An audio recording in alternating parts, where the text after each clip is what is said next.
call this April 13th meeting of the Assembly Lands, Housing and Economic Development Committee to order. It is 5:01. Mr. Steiniger, would you like to do the land acknowledgement, please? We would like to acknowledge that the City and Borough of Juneau is on Tlingit land and wish to honor the indigenous people of this land.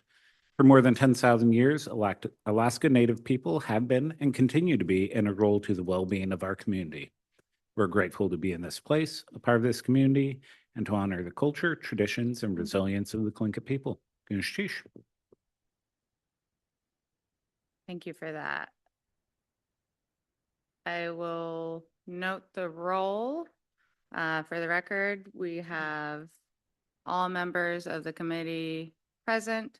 We have our Parks and Rec liaison. Is there anyone else online, Mr. Blydorn? No, Madam Chair. Okay, thank I'll you. note that Assemblymember Kelly is here digitally. Thank you. That brings us to approval of the agenda. Are there any requested changes to the agenda? Seeing none, that is approved. Moving on to approval of minutes, we have our March 16th ones in there. We all looked them over.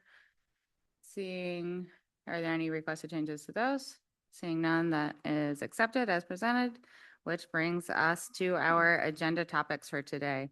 Our first agenda topic is the Juneau Gun Club request to continue to lease CBJ property. Mr. Blydorn. Thank you, Madam Chair. So the Juneau Gun Club has leased property from the City and Borough of Juneau since 1977, and they had a lease that expired in 2002. And so they had a 25-year lease, which is set to expire next year. So they've begun the process by reaching out to me to try to extend that lease. And since it's at the end of its lifespan, this would be basically they're looking for a new lease here, but similar terms and conditions. And so this is something that has been ongoing for many times, and they provide lots of service to the community regarding training and teaching and education and those types of things. And so starting on page 10 of your packet, there's a memo with the existing lease agreement, the extension from the early 2000s, a little map that shows some of their area as well. And staff are requesting that the Lands, Housing and Economic Development Committee pass a motion of support to renew the lease of 21.5 acres of CBJ land in the Montana Creek area to the Juneau Gun Club. And I'm glad to answer any questions or comments. Thank you, Mr. Blydorn. Questions from the committee? Seeing none. Mr. Kelly, do you have any questions? No, thank you. Great. If no one else has questions, then I will ask Mr. Blydorn. This is great, and it's great service that they provide. The entity type, that is the rest of the year they lease from the city. We set this up with them, and then is it volunteer run? Is that correct? They are a nonprofit and they do have volunteers, yes. Okay, thanks. Mm-hmm. All right, if there are no questions or comments, then I will look for a motion. Ms. Hall. First, I'll make a comment, then I can make motion. I'm in the neighborhood and they are good neighbors. I appreciate the fact that our kids have the opportunity to, firearms training and what have you. And yeah, so what I'd really love to see is collaboration with the ski club, Nordic Ski Club, for a biathlon, but that can be down the road. So with that, I would move that the Lands, Housing and Economic Development Committee move to support the renewal of the lease of 21.5 acres of CBJ land in the Montana Creek area to the Juneau Gun Club. And would this go to the full assembly, Mr. Blydorn?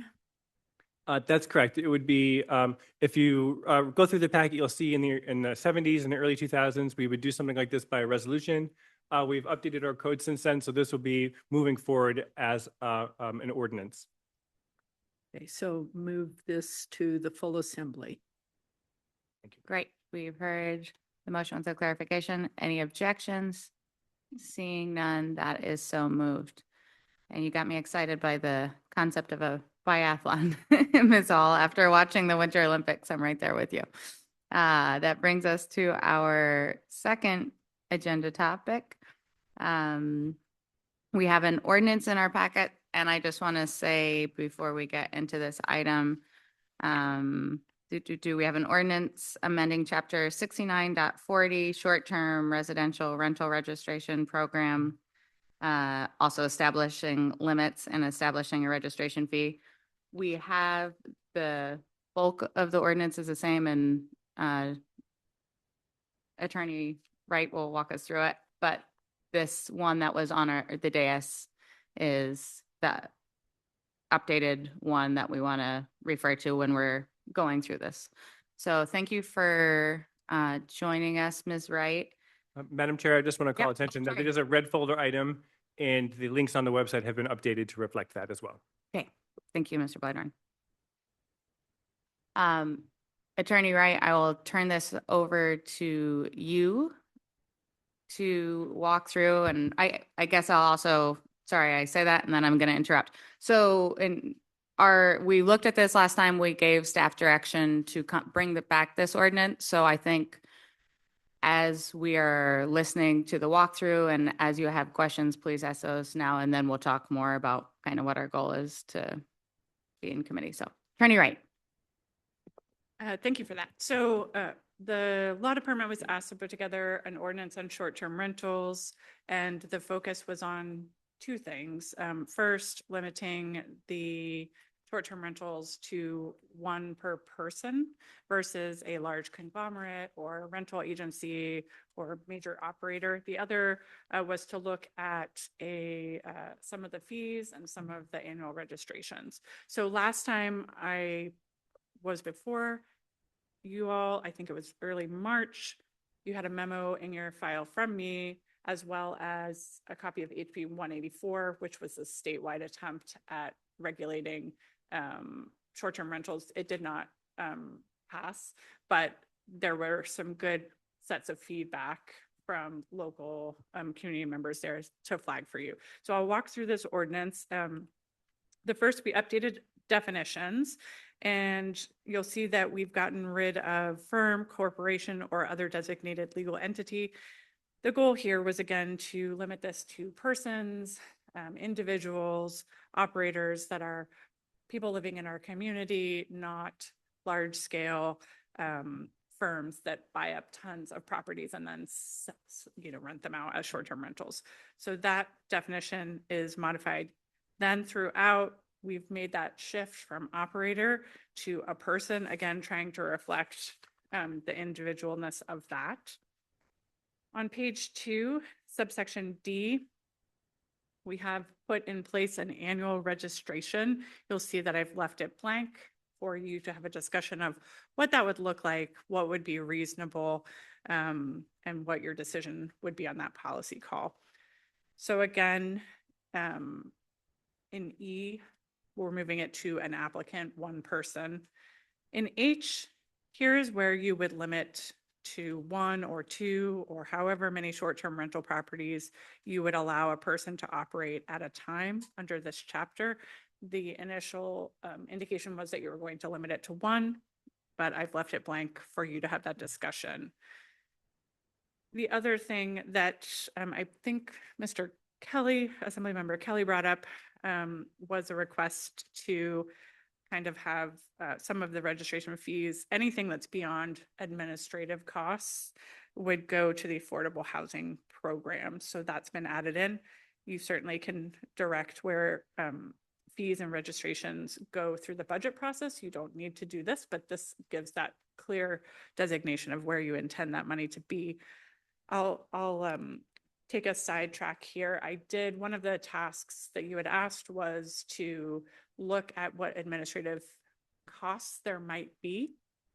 I was able to speak with Deputy City Manager Robert Barr today. The intent would be to hire a local vendor to administer this program, because there's already people that track short-term rentals. There's already those entities available to do that. Cost is about $30,000 to $40,000 annually to do that, versus having someone in finance or one of the other departments track and enforce. that conversation can be had much later. You can decide, and he is not here today to answer any of the questions that you might have about that, but I tell you that because if you're looking at registration fees and if you're looking at what potential costs are, I wanted you to have that $30,000 to $40,000 range in your head. And I think right now, don't quote me, but I think we at the last count, there were about 250 to 300 short-term rentals registered in Juneau. So that's kind of your number there. So the penalties are the same that you've already have in code. Again, this is just changing to a person versus operator. The big section, I think, is on page 3. So from a legal perspective, you need to decide an effective date and a time frame of when this is going to come in play. It's a bit of a balance because typically with finance issues, you want to have them come into play on January 1st of a year. So that's why I put January 1st, 2027. That also gives many people 6 months to set up their short-term rentals. It's totally possible that you could see an uptick in short-term rentals in anticipation of this, because I am recommending a grandfathering clause for any current short-term rentals that are within Juneau. As they pass on, they're non-transferable. As they pass on, they can't restart, but unless they meet the person category. But for example, let's say I have 5 short-term rentals, you now limit me to 1, I would be grandfathered in with 5.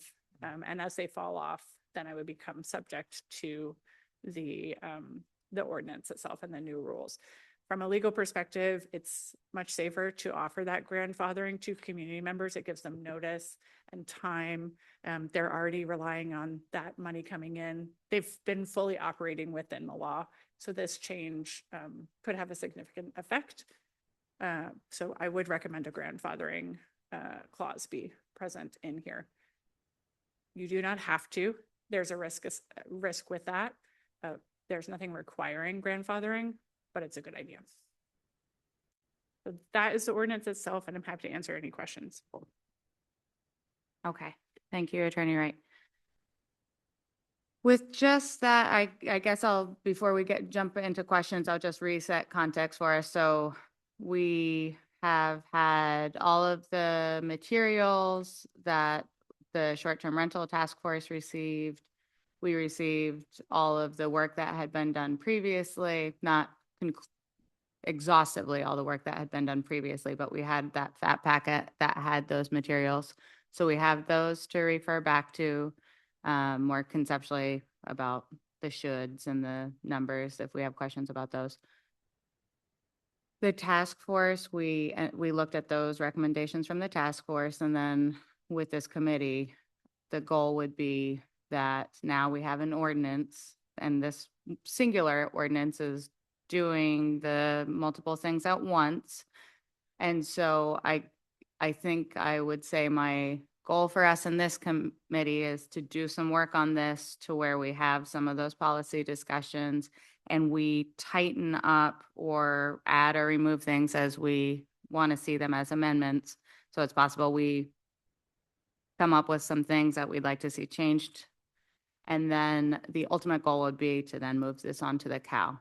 But I'm just resetting the scene and kind of where the trajectory is. But all that to say, let's take the time to do good work in this committee and make sure we get questions asked and have policy discussions. So with that, I will say, who has questions? Mr. Kelly. Thank you. And this is just a little question for clarification to you, Madam Chair. So is it your intention that at this point, like we're just now being exposed to the ordinance, that any amendments are basically meant to be drafted at a subsequent meeting and considered at that time, or was it your intention to move this from committee today? I think if you have amendments to this ordinance, let's work on those amendments today. I will not make a other than to say we're trying to move this within this cycle and let's, we know how long it takes to schedule things at future, but let's make sure we do the work in here. So yes, let's make amendments today or changes you want to see. Let's talk about it. Mr. Saniger. I have a question for Ms. Wright, just kind of a clarifying question as I look at the definition of operator was changed to be specifically the owner of the property that the short-term rental is coming from. And then kind of later, we're striking the word operator and replacing it with person, or I think there's kind of applicants, another word used.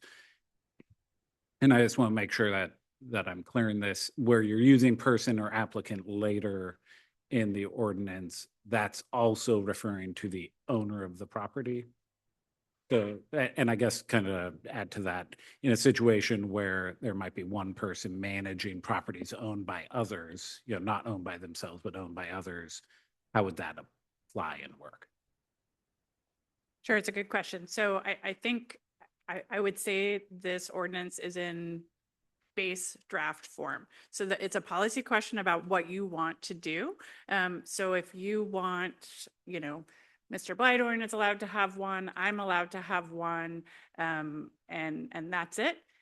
But we could hire a property management company to handle it. We can write that in, that you're not trying to legislate property management companies can't exist. There's many property management companies that handle individual rentals that aren't short-term rentals as well. So the goal here was not to limit a property management company from coming in.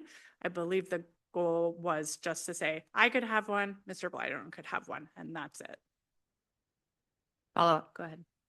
So if you own one, Mr. Blythorn owns one, I have a property management company that's managing your two properties. Right. The two of you would have to register with the CBJ sales tax office. Yeah. And then provide that information to me, who would then ensure that it's on the short-term rental platform or what have you. And I, as the property manager, wouldn't be the one responsible for ensuring that your sales tax compliance is accurate and things of that nature. Is that right? That's right. And I think that it's the second part of your question is, we are the owners of the property itself. And so we, as the owners of the property, can have one short-term rental, and then we can ask someone to manage those separately. Ms. Hall. So on that same discussion, so it says operator means a person who is an owner. So right off the get-go, that's not necessarily true, because an operator can be that property management, someone that's operating it but doesn't necessarily own it. So we've got two separate things there. So, Yep, I can tighten that up. I see how you're reading it. yeah.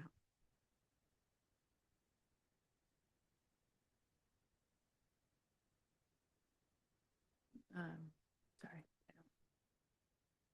You're good. You're satisfied. Okay. I will jump in. Ms. Wright, you just, as written, you said it's, I can have one, Mr. Blythorn can have one. There's nothing as written right now that says anything about the one that I have being the one that I live in, correct? If I own two homes right now, I might not want to Airbnb the one I live in. So if I own two homes, as this is written, I have to choose which of those homes to register. Is that an accurate read? That's an accurate read. There is legislation in other communities that require short-term rentals to be owner occupied. Nothing in here requires owner occupied. In that scenario, it could be either one of those homes that has the short-term rental. Great. Thanks for clarifying that. Mr. Steiniger. So still on the definition chapter. In here it says, anyone furnishes, offers for rent, or otherwise makes available in the city and borough rooms in a hotel, motel, or residence. So if we implemented a limit of one, does that also limit ownership of hotels? Or I'm probably getting real confused.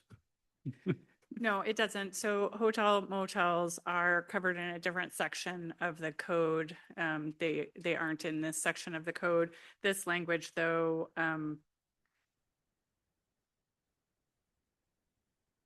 so there could in theory, I don't know that there's any in Juneau. This language is kind of larger Alaskan language that was taken when we started to regulate short-term rentals. I don't know that there's any in Juneau that fall under that hotel motel concept. And I would say if we're limiting it to one or an owner occupied, that language should probably go away because that wouldn't exist anymore. So I see you have a question. Hello. Could you give an example of outside of Juneau where it actually exists, what that language would actually be? Is that like somebody who's operating a hotel, but then put some of the rooms on a short-term rental platform? And what's the distinction? Yeah, so I can't give you a specific example right now. I know we put it in place when we first did this language. I would have to double check with Deputy City Manager Barr to know if he had any examples. Because 99% of multi-dwelling buildings are going to be covered under our hotel bed tax, which is a separate code definition, which is full hotel. I think that the max this would cover is, you might have a triplex scenario. There are a few buildings within Juneau that have 4 or 5 apartments. And if you're operating, a majority of those apartments as short-term rentals, Ridgeview may qualify for that scenario, but I can find out if there's any actual buildings within Juneau. Okay, great. Looking to others if you guys gonna say, I'm just gonna, no, it's good. Then they're good questions. They're good follow-up. So I'm just looking to see if Mr. Kelly or Ms. Hall have, go ahead, Ms. Hall. Sure. So we're talking, how many did you say are currently registered, Attorney Wright? So we have about 250 to 300. And is that just at this moment in time, or, does it bump up in the summer months? I believe that is fairly consistent since we have started requiring registration. Thank you. Sorry, Ms. Wright, I was distracted for a second. You said that number, you said a range. That's not how many we have.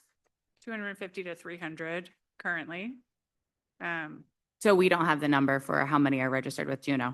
We don't have the, I don't. Because have we the don't have a current number. range. I don't have the current number. I can tell Okay. you it's between. Yeah, it's between 250 and 3. Okay, thank you. Yep. And that's stayed consistent. Okay, perfect. Thank you for that. I will jump in. And also, right now, if you want to ask, I'm asking out of order, but just so you know, I appreciate that you're starting at the definition section.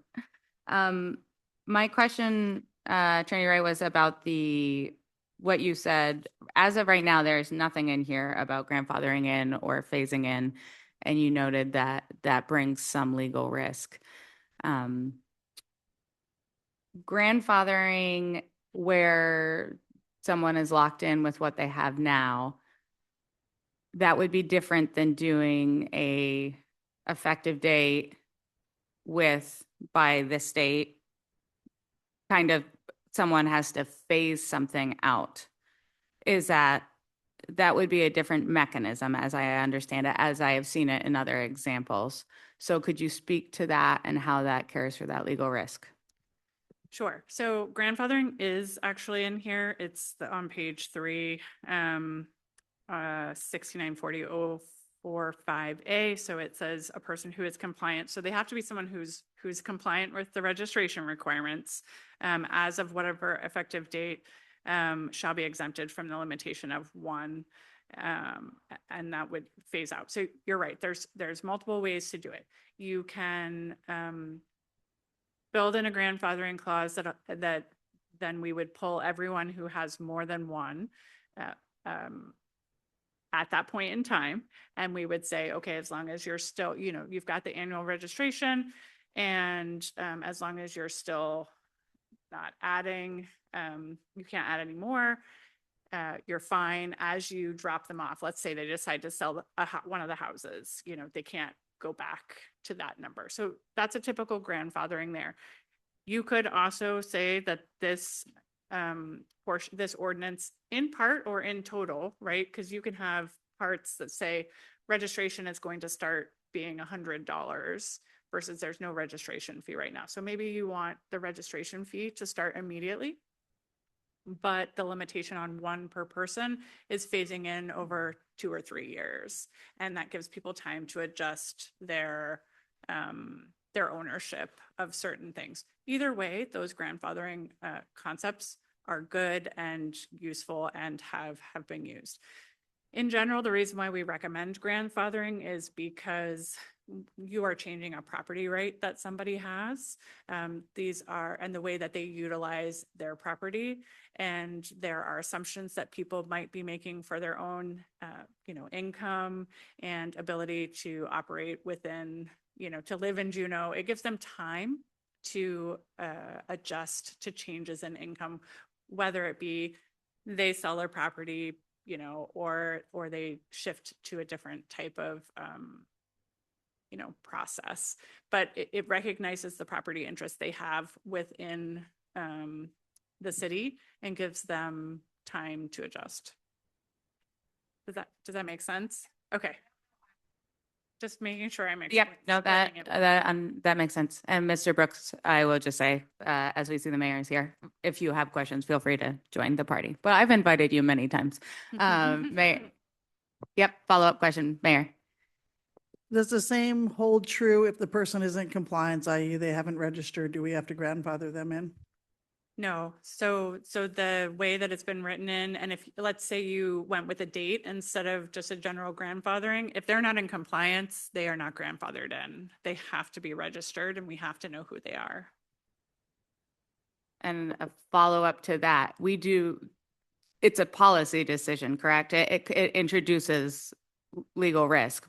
You are advising us it introduces some legal risk. That's what I'm advising. Yeah. This is 100% a policy decision. Okay, great, thanks. Mr. Kelly. Thank you. And I think I already know the answer to this, but I just want to be absolutely sure that I'm understanding it right. So in speaking of the grandfathering clause, it specifically uses the number 1 here, but I think that's a number we haven't decided. So is that, like, if we do end up changing basically 6940 H, we would also need to make a simultaneous amendment to update that number as well. That's correct. You would. And I'll also just flag too. So when I first was asked to write this ordinance, there's a little bit of a question of,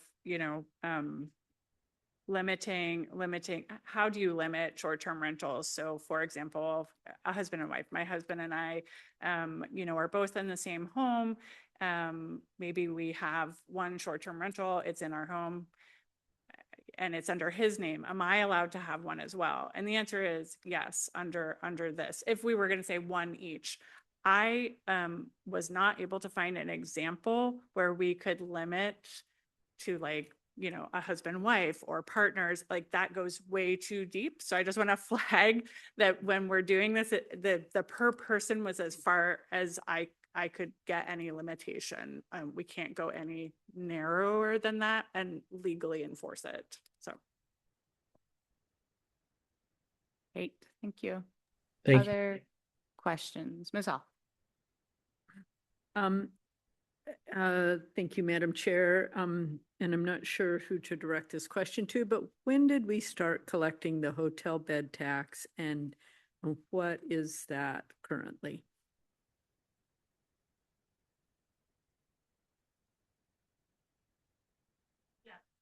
Oh, the hotel bed tax. I mean, for short-term rentals. For short-term rentals, so short-term rental, the short-term rental registration was about a year ago, maybe a year and a half ago. That's been pretty recent. Hotel stuff has been a very, very long time. Follow up? Go ahead. Yeah, and the follow-up, and that is now, as of, say, this fall, being collected through the rental platform that, Airbnb or VBRO, for instance. That's right. So we did shift to, so there's no registration fee, right? But yes, we have that connection with the platform because there was follow-up legislation. So not quite a year's worth of data yet. That's right. Okay, thank you. Correct. Other questions, Mr. Steniger? So earlier you spoke to, different buildings with multiple units within them. And, the kind of that hotel motel question that I had asked. At what point, without this ordinance, but at what point in size of a building, if I'm renting out a bunch of short-term rentals in a large apartment building, kind of at what point do I roll over and just be considered a hotel under the law? Are there a lot more distinctions and different licensing type that make that distinction, or is it a number of units being rented on a nightly basis? Where does that changeover happen? That's right. So hotel does have hotels themselves do have a definition. It's a long definition, but it's under 2010-010 in case you want to write that down. 2010-010. So it's any building or structure kept, used, maintained, or held out to the public to be an inn, hotel, lodging house, sleeping accommodations with or without meals, with 5 or more rooms that are used for the accommodation of such guests.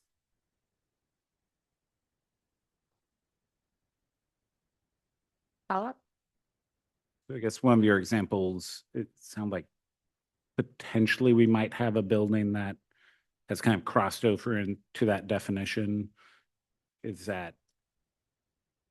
Would that then no longer, if we pass this ordinance and limit it to one, would that building then no longer kind of be limited under this ordinance because now it's seen as a hotel under our code?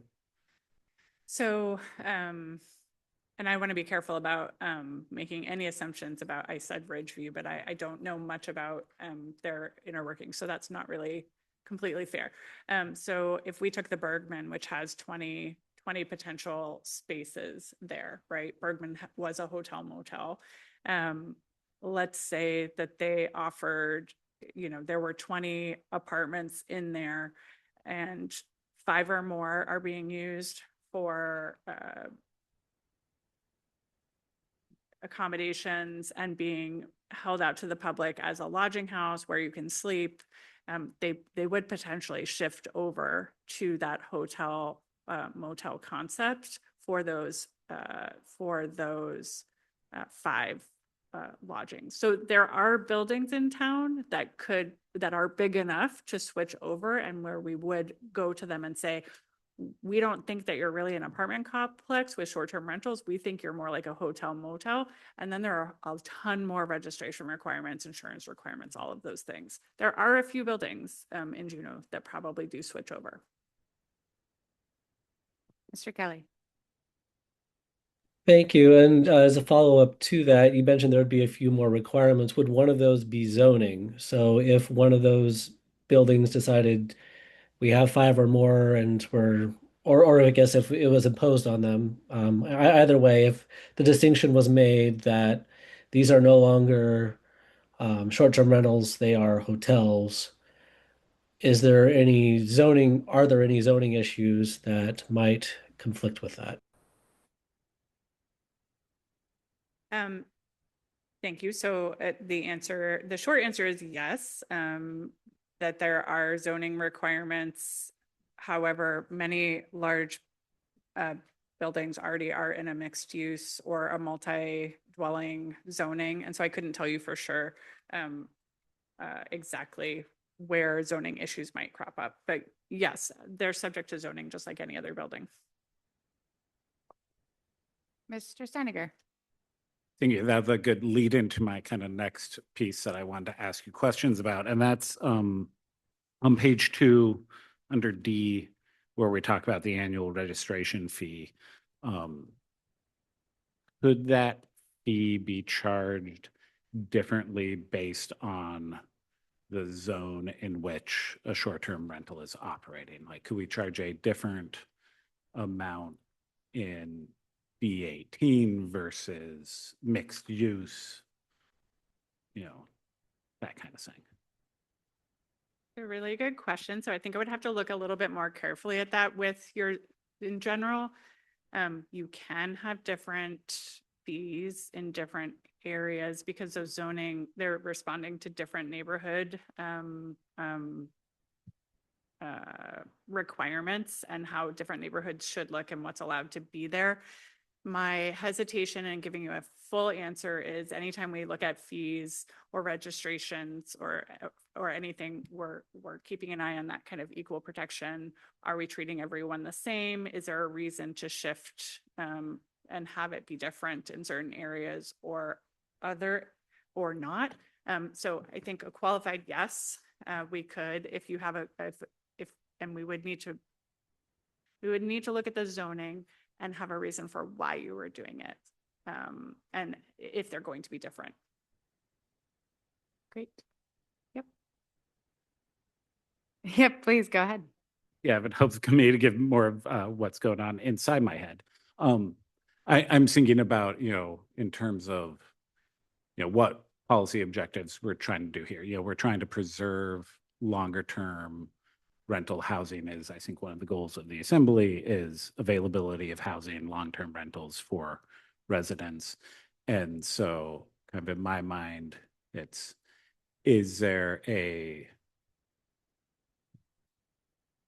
public purpose to charging a higher fee or charging a fee only if that short-term rental is, in a zone that we have zoned just for housing use? Like, I'm trying to distinguish, I guess, between, things that are operating as if it's a hotel and mixed use versus somebody taking a family home out of neighborhood.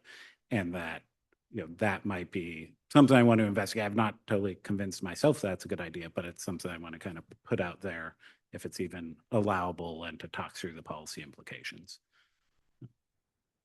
Appreciate that context. Thank you. Are there any other, Ms. Hall, go ahead. Thank you, Madam Chair. So the purpose of collecting the registration fee is that to track track how many we have and is that information now available on, using the rental platform, the VBRO? Is that information already collected? So is having a registration duplicative? So the annual registration was, so initially the assembly required the annual registration to get a better sense of how many short-term rentals we actually had in Juneau. That was information gathering piece. That's why there was no registration fee associated with it. It was more to understand and maybe track a little bit what was happening. Most communities shift to requiring a fee when they start putting in limitations and thus enforcement is required. So that fee is purely meant to cover any administrative costs of enforcement. It's not supposed to, fill the city coffers or anything like that, right? Ms. Hall, I'll add for context that registration fees can be used for many things. They can be used to be a detractant. Some communities have different fees as the number of registration goes up. So your first registration is X, your second registration is Y in a community where there was not that. But I think you're going to find a lot of those answers, like I said, in the previous work that was done and in that first packet we had. So I would refer back to that. Mayor. Go ahead. You kind of said it, but I'm just making sure it's the attorney's in agreement with that. I'm pretty sure it is, but if we didn't limit them to one person, can we escalate the fees? So your first one is blank, your second one is blank, your third one would be even higher fee. You can have escalating fees, absolutely. Great. Or Mr. Kelly, go ahead.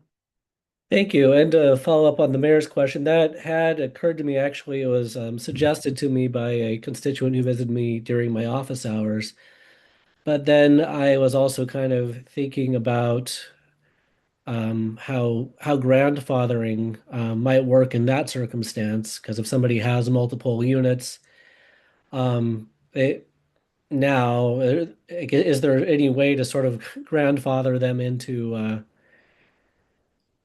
um, I guess not having to pay an escalating penalty for having multiple units because we're effectively changing the rules on them. Thank you, Mr. Kelly. Yes, we can create a grandfathering to do that for anyone who's currently in business and has a short-term rental. I will tell you that this city raises fees all the time. And so if you're not going to limit them to one, my advice changes. I don't think that grandfathering becomes as much of an issue. You're not limiting their ability to have short-term rentals. So I don't know in that scenario that you need to grandfather, but you absolutely can. We can always grandfather.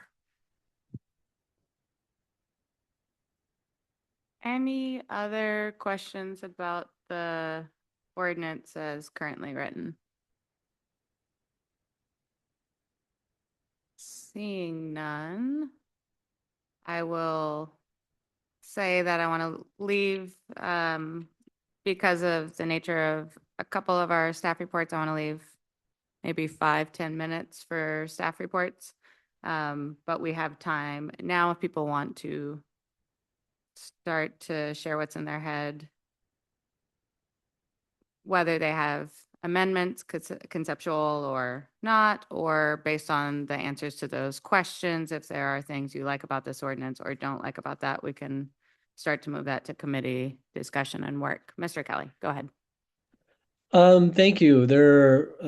I think I would like to keep this in committee just to kind of hash out a lot of the ideas that were worked out today. I think the attorney already knows that we probably want to work on the definition for operator, because I also see, because yeah, my understanding from talking with constituents is that there is an owner who might own who might own a unit, but then there's an operator. I actually had an operator. I think I actually see him sitting in the second row there.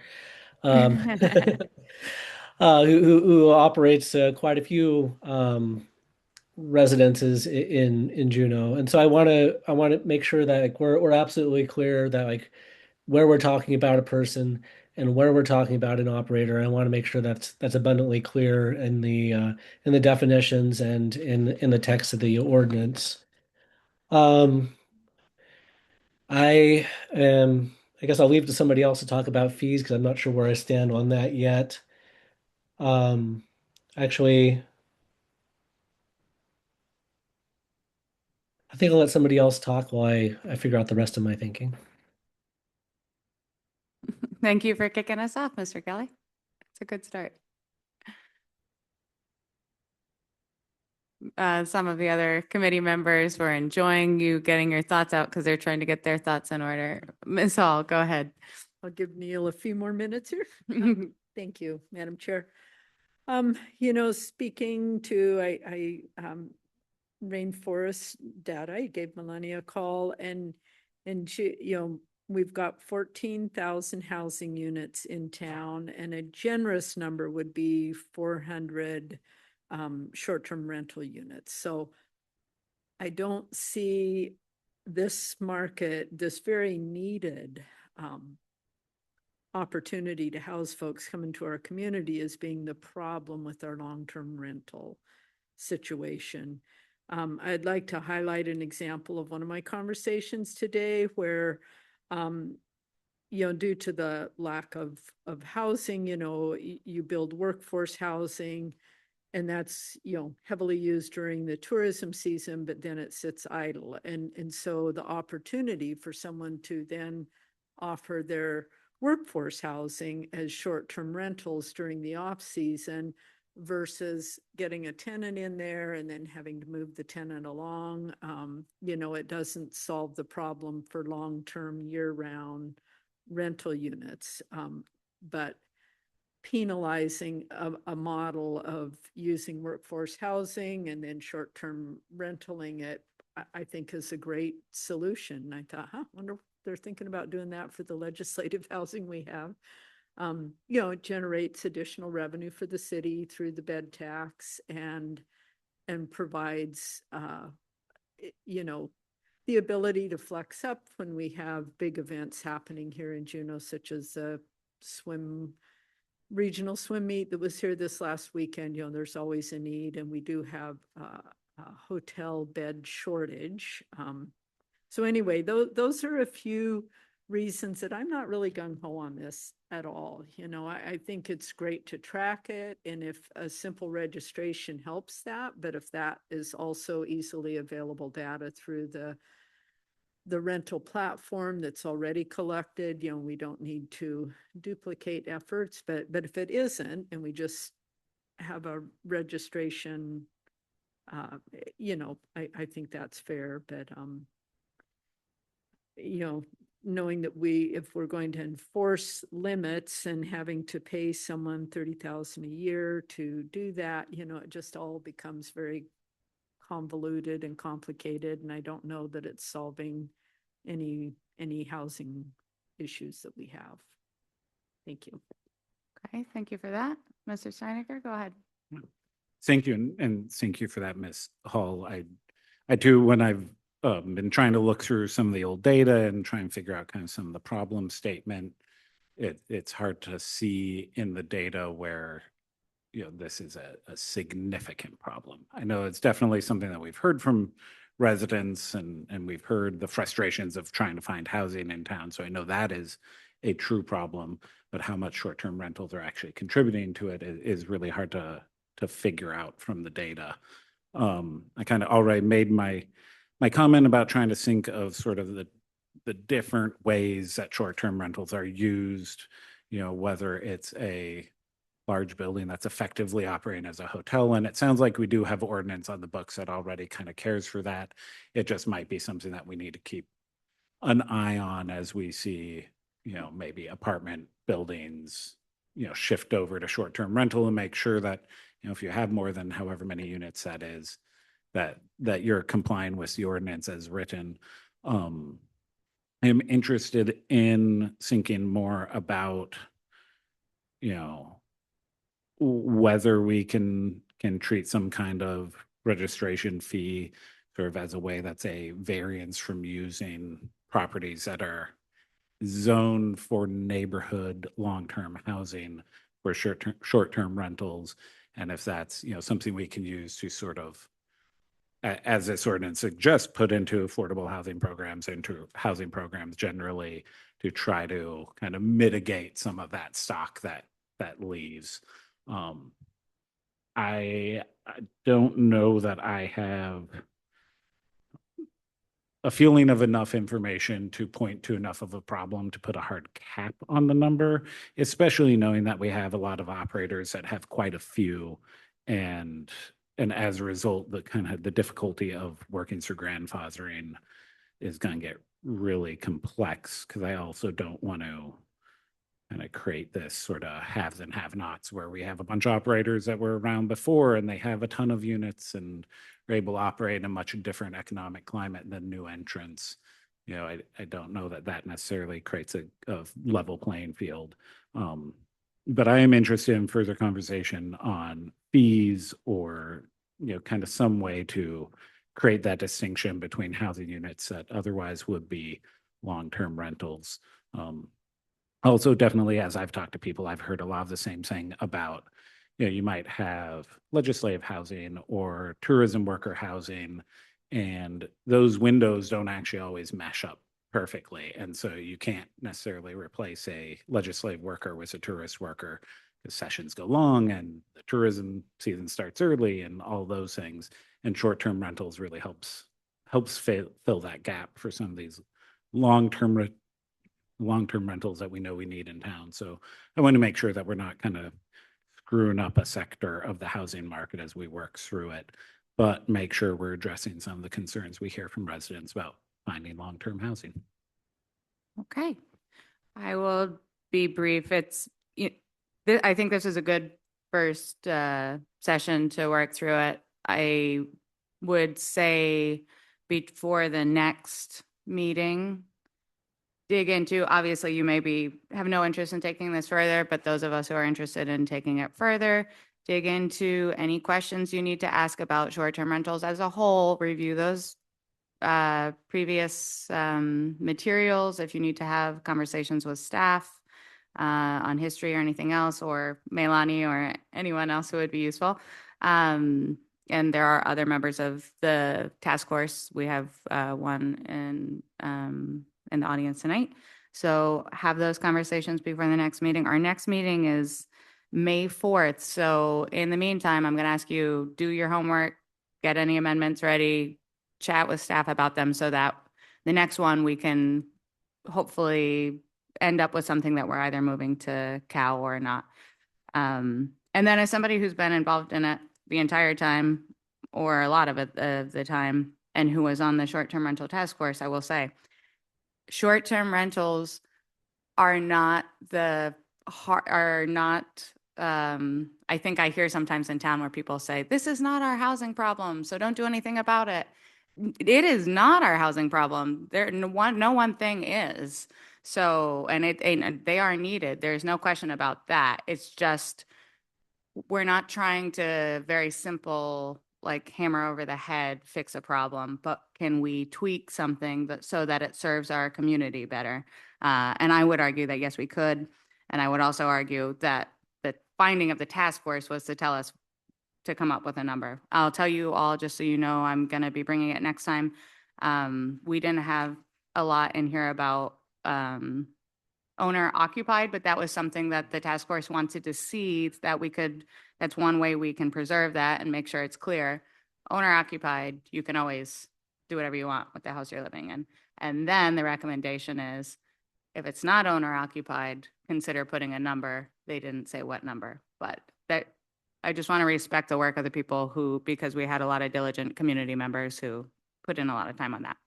So we will look at this topic again May 4th, and thank you all for the good discussion. And I will go now to Mr. Blydorn for staff reports. Thank you, Madam Chair. First staff report is just a U.S. Coast Guard housing in Juneau, Alaska update. So on March 10th, the U.S. Coast Guard held a forum to talk about their need for housing in Juneau, which was very well attended by local contractors and other people in Juneau who are interested in that. And I just wanted to share the slides with you on this agenda and in this packet that they provided to the people who are attending that meeting, and to make sure that the committee and the assembly is aware of this need and the work that's going on to try to accommodate the new Coast Guard housing that's going to be needed for the stores. And so there's a number of issues that the Coast Guard's looking at. My memo includes kind of their process, their steps that they're involved with. They're on step 2 right now. Internal feasibility stage. They've compiled all the RFI responses.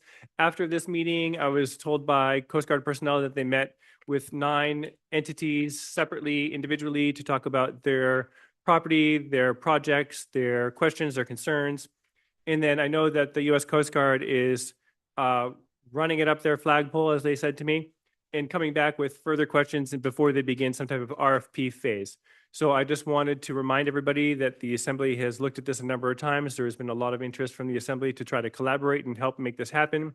And I want to just provide information so that way you guys stay informed on the topic. So with that, I'll answer any questions. Any questions on that one? Seeing none, let's go to the next. Oh. Mr. Kelly. has Oh, one. sorry, Mr. Kelly, go ahead.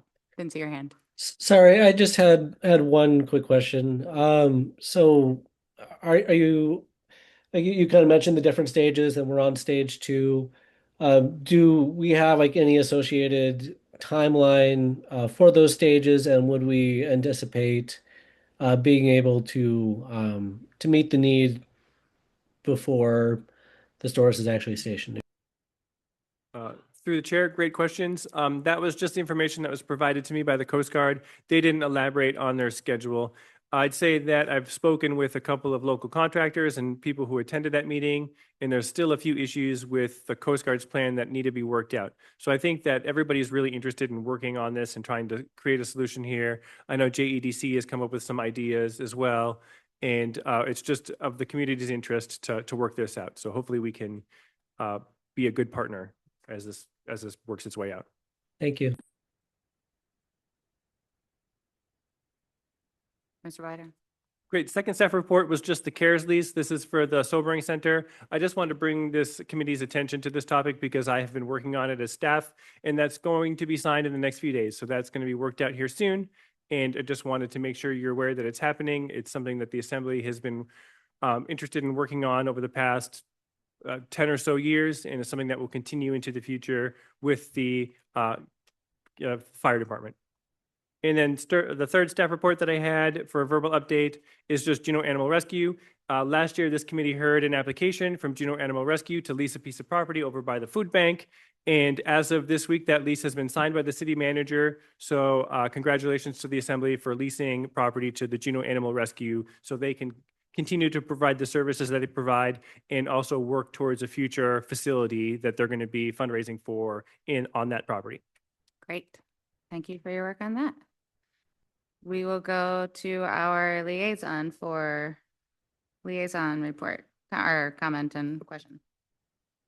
So for the PrAC, we had a very productive, very short meeting where we discussed Trail Mix's 2026 work plan and the various people that they have going. Marine Park has, if you haven't noticed, started construction. Homestead Park is finished. The Augustus Brown Totem screen is being refurbished, and we had a wonderful DIPAC field trip. Awesome. Any questions for our PrAC liaison? Seeing none. Anything else for the committee, Mr. Blythorn? No, Madam Chair, that's all I have for this evening. Okay, our next meeting date will be May 4th, and we are adjourned.